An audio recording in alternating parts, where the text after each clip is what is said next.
আসসালামু আলাইকুম। অবিরাম বাংলার সংবাদে সবাইকে স্বাগত জানাচ্ছি। আমি মারিয়া চৌধুরী। শুরুতেই বিআরবি কেবল সংবাদ শিরোনাম। খাল খননে আড়ালে গাছ কাটার মহোৎসব ফরিদপুরে। বন বিভাগ ও স্থানীয় জনপ্রতিনিধিরা পাল্টাপাল্টি অভিযোগ।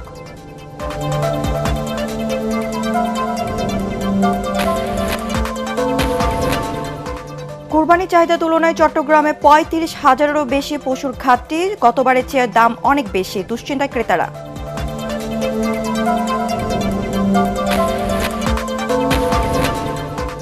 খরচ বেড়ে যাওয়ায় পশুর কাঙ্ক্ষিত দাম না পেলে লোকসানের সংখ্যায় খামারিরা। ভারতীয় গরুর অনুপ্রবেশ ঠেকাতে কঠোর নজরদারির দাবি।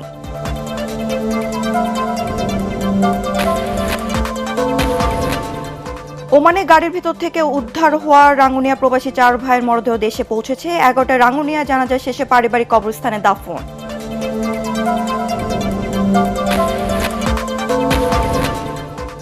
এবং রাজধানী পল্লবীতে 8 বছরের শিশু লামিসাকে গলা কেটে হত্যা, অভিযুক্ত সোহেল রানা ও তার স্ত্রী গ্রেফতার।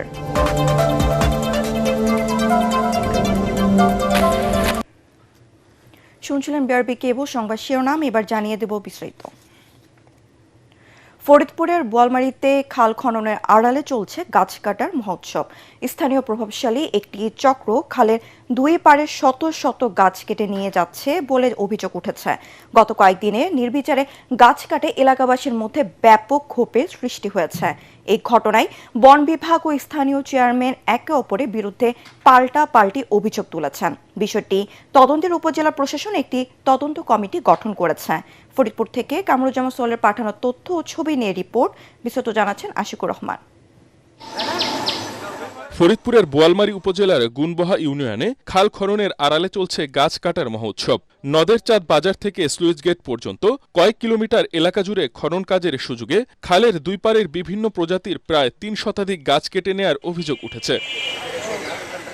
স্থানীয়দের অভিযোগ, প্রভাবশালী একটি চক্র পরিকল্পিতভাবে গাছগুলো কেটে বিক্রি করে দিচ্ছে। এ ঘটনায় উপজেলা বিএনপির সভাপতি ও স্থানীয় ইউপি চেয়ারম্যান সিরাজুল ইসলামের বিরুদ্ধে অভিযোগ তুলেছেন এলাকাবাসী। এটা কাটা হচ্ছে সরকারি বাজেট হচ্ছে খাল কাটা, তারপরে আপনার এই যে যার যেটা মন চাচ্ছে সেটা গাছ বেছে ফেলতেছে।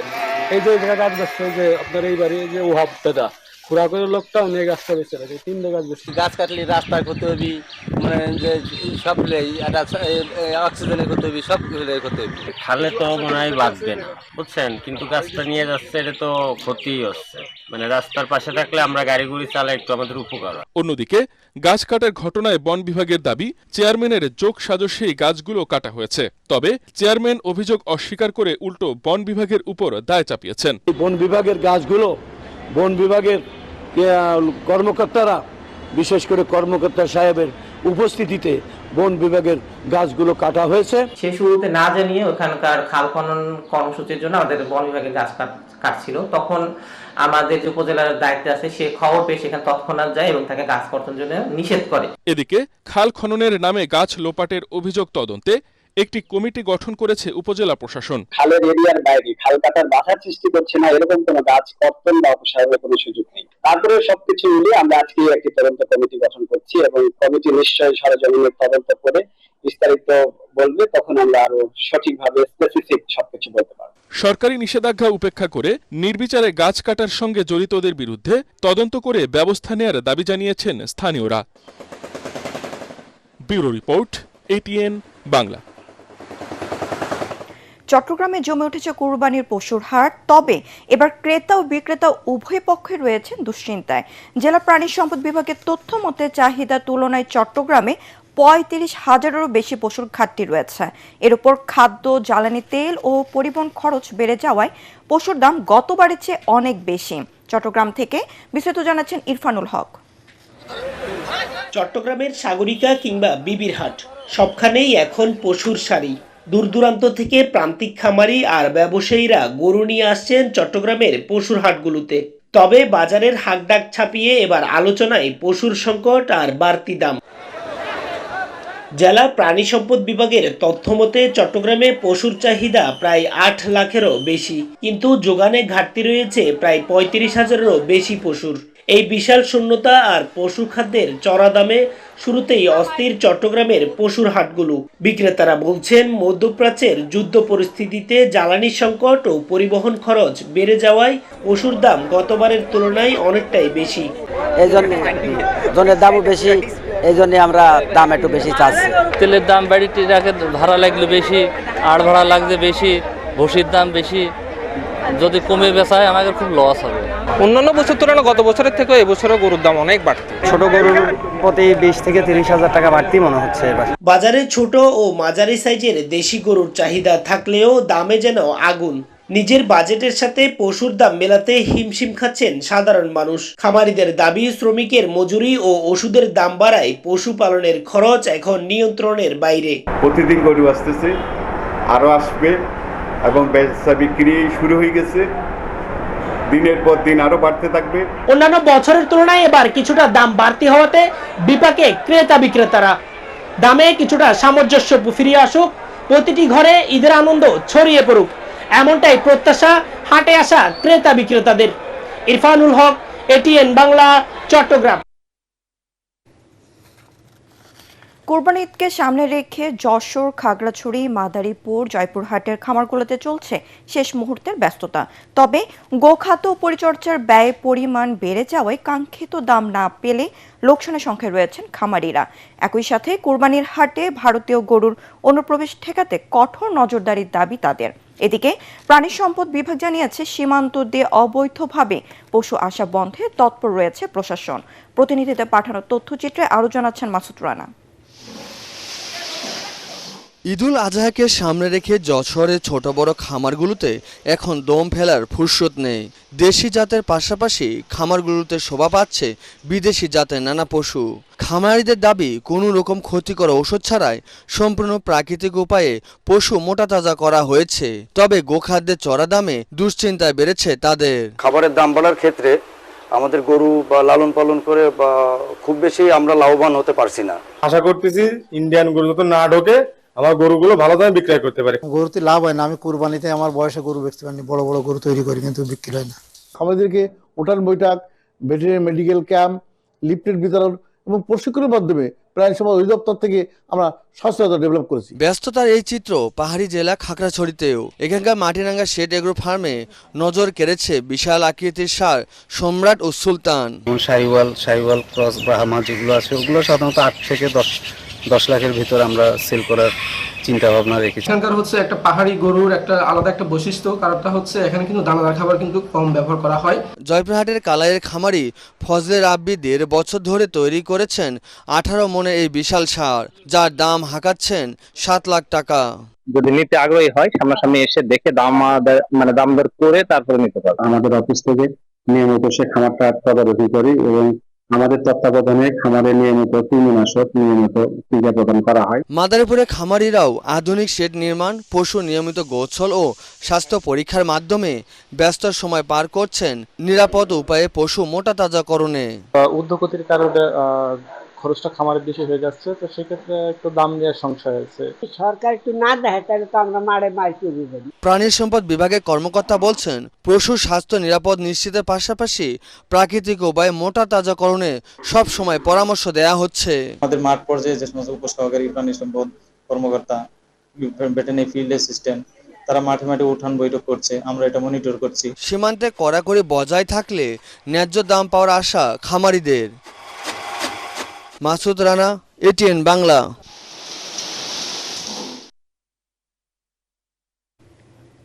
আন্তর্জাতিক মানদণ্ড নিশ্চিত না হওয়ার সম্ভাবনা থাকা সত্ত্বেও চামড়া রপ্তানিতে বাংলাদেশ পিছিয়ে বলে মন্তব্য করেছেন বাণিজ্যমন্ত্রী খন্দকার আব্দুল মুক্তাদির। মঙ্গলবার রাজধানীতে এক আলোচনা সভায় একথা বলেন তিনি। এদিকে আরেক অনুষ্ঠানে বাণিজ্যমন্ত্রী বলেন, বন্ধ পাটকল পুনরায় চালু করতে আন্তরিক সরকার। যেটা গুরুত্বপূর্ণ সেটা হচ্ছে আগামী দিনে পাট খাতকে এখন যা করি আমরা, তার তুলনায় এটার মধ্যে মূল্য সংযোজন এবং রপ্তানি আয় বৃদ্ধির অনেক সম্ভাবনা আছে।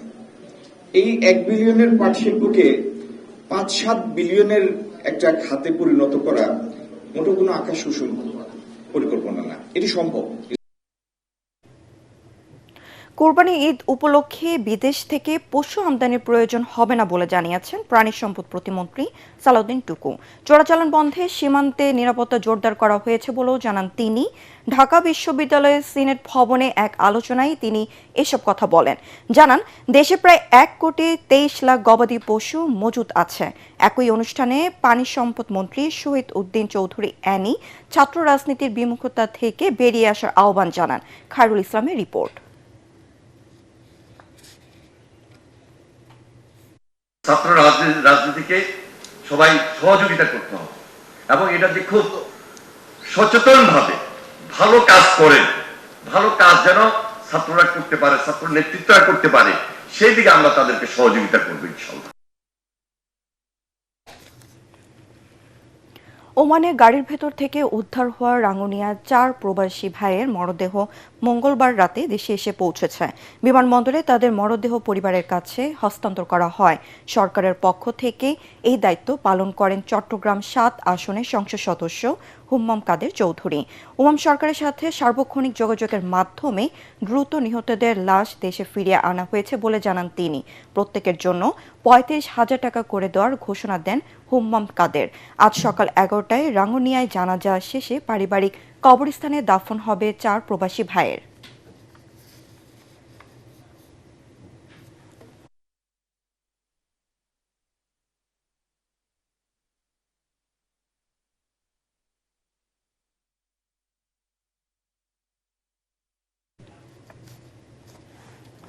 এদিকে চট্টগ্রামের রাঙ্গুনিয়ায় নেওয়া হয়েছে ওমানে বিষাক্ত গ্যাসে প্রাণ হারানো আপন 4 ভাইয়ের লাশ। সকালে লাশবাহী গাড়িগুলো উপজেলার লালনগর ইউনিয়নের বান্দরবাজার পাড়া গ্রামে পৌঁছালে পুরো এলাকায় এক হৃদয় বিদারক পরিস্থিতির সৃষ্টি হয়। এর আগে রাশেদুল, শাহিদুল, সিরাজুল ও শাহিদুল এই 4 ভাই দেশে ফেরার কেনাকাটা করতে গিয়ে গত 12 মে ওমানের মুলাদ্দা এলাকায় পার্ক করা গাড়ির ভেতর কার্বন মনোক্সাইড গ্যাসে শ্বাসরুদ্ধ হয়ে মারা যান। জোহরে নামাজের পর স্থানীয় জামে মসজিদ প্রাঙ্গণে জানাজা শেষে পারিবারিক কবরস্থানে তাদের দাফন করার প্রস্তুতি চলছে। দর্শক, চট্টগ্রামের রাঙ্গুনিয়া থেকে প্রবাসী 4 ভাইয়ের লাশ দাফনের সবশেষ খবর জানাচ্ছেন সহকর্মী আবুল হাসনাত।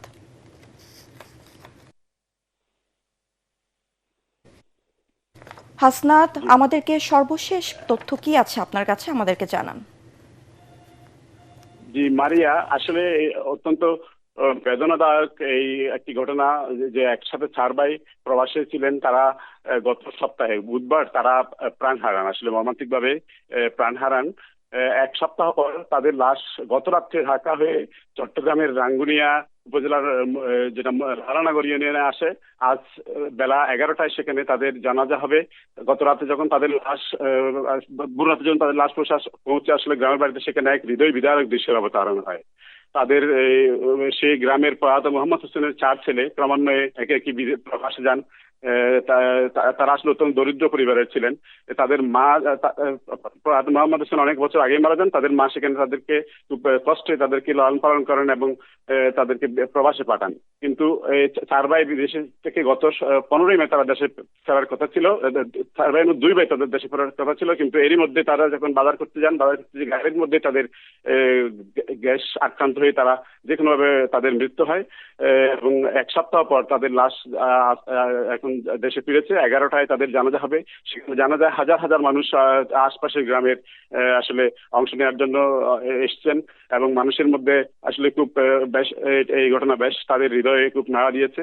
এবং এখানে একটা গুরুত্বপূর্ণ বিষয় হচ্ছে তাদের মাকে এই ঘটনা, তারা 4 ভাই যে একসাথে মারা গেছে, এই ঘটনা তাদের মাকে গতকাল পর্যন্ত খুব জানানো হয়নি। শেষ মুহূর্তে তাদের মাকে সেই বিষয়টা জানানো হয়েছে। মা খুব অসুস্থ। আসলে এই বিষয়টা এলাকায় তাদের জানাজা এবং লাশ ফেরা এবং জানাজা, এখানে আসলে খুব হৃদয় বিদারক শোকাবহ পরিস্থিতি বিরাজ করছে। এই ছিল চট্টগ্রামের থেকে আমার কাছে সর্বশেষ পরিস্থিতি। হাসনাত, আপনাকে ধন্যবাদ। পরবর্তী তথ্য জানতে আমরা আবার আপনার সাথে সংযুক্ত হব। রাজধানী পল্লবীতে 8 বছরের শিশু রামিসাকে গলা কেটে হত্যার সাথে অভিযুক্ত সোহেল রানা ও তার স্ত্রীকে গ্রেফতার করেছে পুলিশ। হত্যার পর ঢাকা দেওয়ার চেষ্টাকালে নারায়ণগঞ্জ থেকে তাকে গ্রেফতার করে মহানগর পুলিশ। শিশুটির মরদেহ লুকানোর জন্য মাথা হাত কেটে ফেলা হয়, পরে জানালার গ্রিল কেটে পালিয়ে যায় সোহেল রানা। এর আগে দুপুরে সোহেলের বাসা থেকে শিশু রামিসার দ্বিখণ্ডিত মরদেহ উদ্ধার করা হয়। মরদেহ এবং অন্য আলামত দেখে পুলিশ জানায় হত্যার আগে তাকে ধর্ষণ করা হয়েছে কিনা শিশুটিকে ডাক্তারি পরীক্ষার পর জানা যাবে। প্রাথমিকভাবে পুলিশ ধারণা করছে শিশুটির সঙ্গে বিকৃত যৌন সম্পর্কের ঘটনা ঘটেছে। রামিসার মরদেহ ময়নাতদন্তের শহীদ সোহরাওয়ার্দী মেডিকেল কলেজ হাসপাতালে মর্গে পাঠানো হয়েছে। মঙ্গলবার সকালে অনেক খোঁজাখুঁজির পরও শিশুটিকে না পেয়ে পরিবারের সদস্যরা প্রতিবেশী সোহেলের বাসায় যান। সেখান থেকে বিবস্ত্র অবস্থায় মেলে ছোট্ট শিশু রামিসার খণ্ডিত মরদেহ। ওই মূল আসামি জাকির হোসেন জানালার গ্রিল কেটে বের হয়ে গেছে। ঘটনাস্থলে ভিতরে ঢুকে দেখা যায় বাথরুমে এই মেয়েটার সাথে তার কোনো ধরনের অবৈধ কোনো কিছু ঘটনা ঘটে থাকতে পারে, যেটা আমরা সোয়াব সংগ্রহ করেছি, সিআইডিতে পাঠানো হয়েছে। এইটা তদন্তে হয়তো বিস্তারিত পরবর্তীতে জানা যাবে যে তার সাথে কোনো যৌন ক্রিয়া হয়েছে কিনা।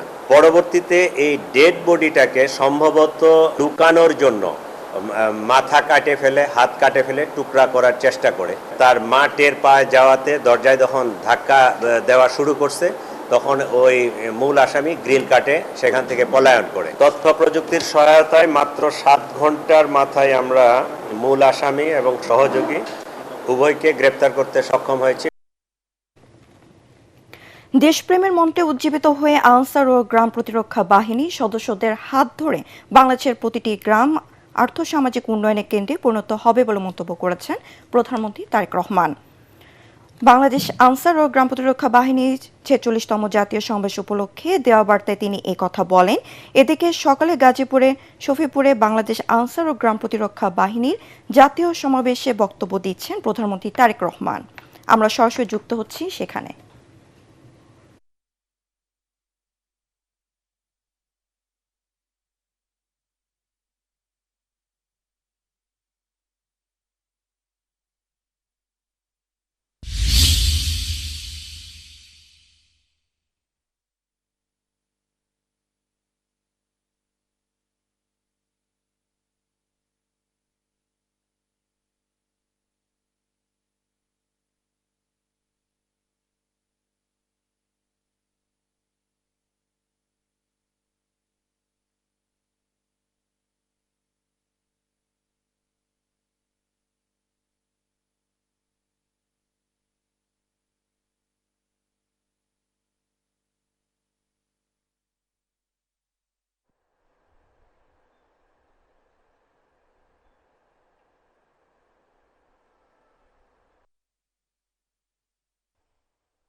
এবার ইরান আমেরিকা যুদ্ধ প্রসঙ্গ।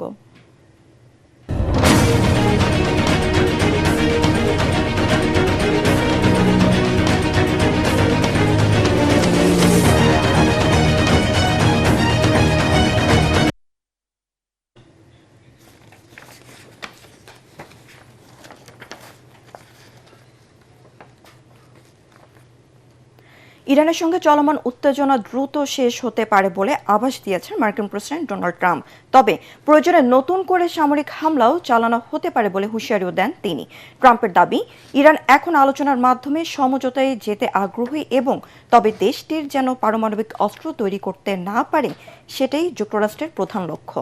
তিনি আরও বলেন, সম্প্রতি যুক্তরাষ্ট্র হামলার প্রস্তুতি নিয়েছিল এবং নৌবাহিনী জাহাজে ক্ষেপণাস্ত্র সহ বিভিন্ন অস্ত্র প্রস্তুত রাখা হয়েছিল। তবে সৌদি আরব, সংযুক্ত আরব আমিরাত ও কাতারের নেতাদের অনুরোধে সে সিদ্ধান্ত আপাতত স্থগিত করা হয়। অন্যদিকে ইরানও পাল্টা কঠোর বার্তা দিয়েছে। দেশটির পররাষ্ট্রমন্ত্রী বলেছেন, যুক্তরাষ্ট্র বা ইসরায়েলের আবার হামলা চালালে ইরান আরও শক্তভাবে জবাব দেবে। ইরানের সামরিক কর্মকর্তারা জানিয়েছেন, নতুন হামলা হলে তারা নতুন ফ্রন্টে খুলে পাল্টা পদক্ষেপ নিতে পারে। এতে দুই দেশের মধ্যে উত্তেজনা আবারও বাড়ার আশঙ্কা তৈরি হয়েছে। পাবনা সুজানগরের ধুলাই চরগোবিন্দ বাজার কেন্দ্রীয় জামে মসজিদ ভাঙার প্রতিবাদকে কেন্দ্র করে উত্তেজনা সৃষ্টি হয়েছে। স্থানীয়রা জানান, মসজিদ কমিটির সদস্যদের বিরুদ্ধে সাদা স্ট্যাম্পের স্বাক্ষর নেওয়া ও চাঁদাবাজির অভিযোগে দুলাই চৌধুরী বাড়ির ফিরোজ চৌধুরী মামলা করেন। এর প্রতিবাদে সংবাদ সম্মেলন ও মানববন্ধন করেছেন মসজিদ কমিটি ও স্থানীয়রা। এ সময় বক্তারা অভিযোগ করেন, মসজিদের জন্য লিজ নেওয়া জমি নিজের দাবি করে অবৈধভাবে দোকান নির্মাণ ও মসজিদ ভাঙার পরিকল্পনা করেন ফিরোজ। পরে প্রতিবাদকারীদের নামে মিথ্যা মামলা দেন তিনি। তবে এসব অভিযোগের বিষয়ে ফিরোজ চৌধুরীর বক্তব্য পাওয়া যায়নি।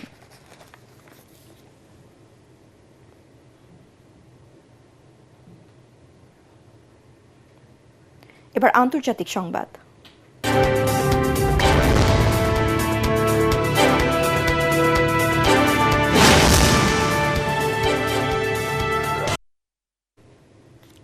বেইজিংয়ে অনুষ্ঠিত উচ্চ পর্যায়ে দ্বিপাক্ষিক বৈঠকে রাশিয়ার প্রেসিডেন্ট ভ্লাদিমির পুতিন ও চীনের প্রেসিডেন্ট জি জিনপিং দুই দেশের কৌশলগত অংশীদারিত্বকে নতুন যুগে নিয়ে যাওয়ার অঙ্গীকার পুনর্ব্যক্ত করেছেন।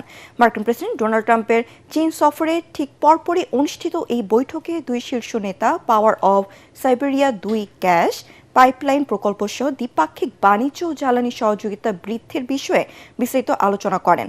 ক্রেমলিনে জানায়, ইউক্রেন যুদ্ধ পরিস্থিতি এবং পশ্চিমা দেশগুলোর দেওয়া অর্থনৈতিক নিষেধাজ্ঞার মুখে পারস্পরিক সহযোগিতা জোরদার ও সংবেদনশীল বৈশ্বিক নিরাপত্তা নিশ্চিতে একযোগে কাজ করার বিষয়ে একমত হয়েছেন তারা।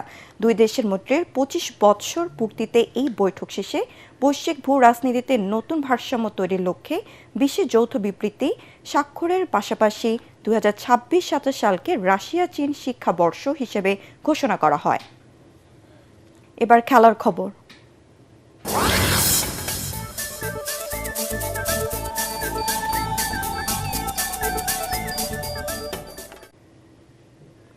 সিলেট টেস্ট জিততে হলে বাংলাদেশের বিপক্ষে 437 রানে বিশ্ব রেকর্ড করতে হবে পাকিস্তানকে। পেন্টুমালের মতো দলকে থাকা এই ম্যাচে রেজওয়ান শান আগ্রার দুরন্ত সাহসে সেদিকেই এগিয়ে যাচ্ছে। তবে সুবিধাজনক অবস্থানে আছে বাংলাদেশ।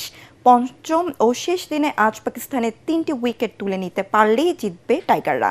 2 ম্যাচের সিরিজে পাকিস্তান হবে হোয়াইট ওয়াশ। আর শেষ দিনে পাকিস্তানের প্রয়োজন 121 রান। 75 রানে রেজওয়ান এবং 8 রান নিয়ে সাজিদ খান ব্যাট করতে নামেন। শেষ খবর পাওয়া পর্যন্ত পাকিস্তানের সংগ্রহ 7 উইকেটে 323 রান। প্রথম ইনিংসে বাংলাদেশের 278 রানের জবাবে 232 রানে অল আউট হয় পাকিস্তান। দ্বিতীয় ইনিংসে টাইগারদের সংগ্রহ 390 রান।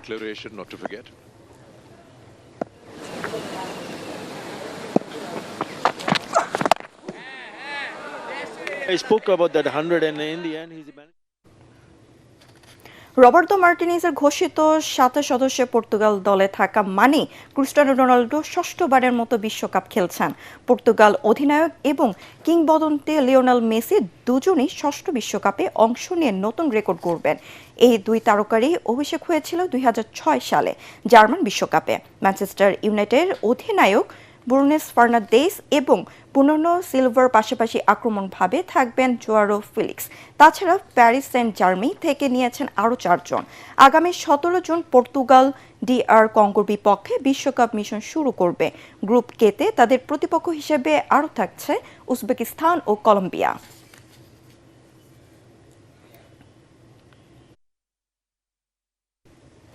শেষ করার আগে বিআরবি কেবল সংবাদ শিরোনাম আরও একবার। খাল খননের আড়ালে গাছ কাটার মহোৎসব ফরিদপুরে, বন বিভাগ ও স্থানীয় জনপ্রতিনিধির পাল্টাপাল্টি অভিযোগ।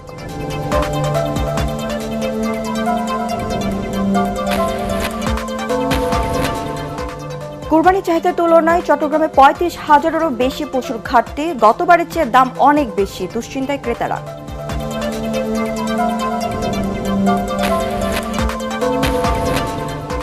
খরচ বেড়ে যায়, পশুর কাঙ্ক্ষিত দাম না পেলে লোকসানের সংখ্যায় খামারিরা। ভারতীয় গরুর অনুপ্রবেশ ঠেকাতে কঠোর নজরদারির দাবি।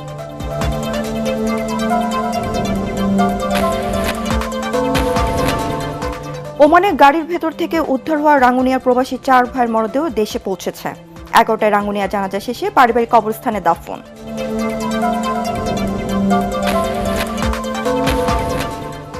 এবং রাজধানী পল্লবীতে 8 বছরের শিশু লামিসাকে গলা কেটে হত্যা, অভিযুক্ত সোহেল রানা ও তার স্ত্রী গ্রেফতার।